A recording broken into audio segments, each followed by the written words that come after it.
I was going through a random stack of silver coins the other day, sorting a bunch of things out, and I came across this 1883 seated Liberty dime. What makes this coin unique is that it is actually a Victorian era love token. The Victorian era, for those unaware, is the time of the reign of Queen Victoria, from June 20th, 1837, through her death on January 22nd of 1901.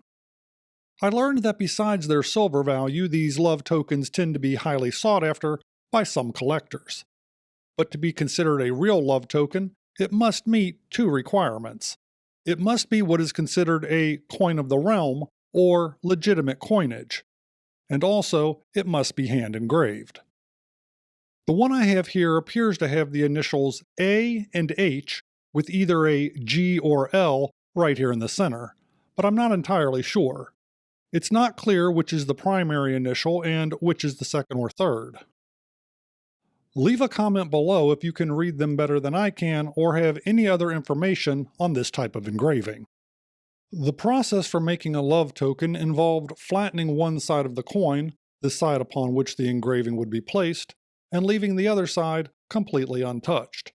Sometimes a small ring would be soldered to the top, as was the case here, or additionally a hole could be punched directly through the coin itself. You can also see additional damage to the bottom of this love token right here. Many love tokens were made into necklaces or linked together to form bracelets. So besides stumbling across a cool 1883 dime, I also found a piece of someone's personal history.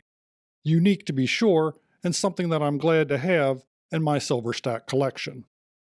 If you have a love token, I'd love to hear about it in the comment section below.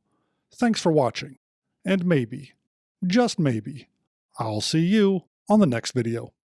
If you enjoy videos about the randomness of our amazing world, consider clicking on the globe to subscribe, or maybe checking out one of the other videos right here.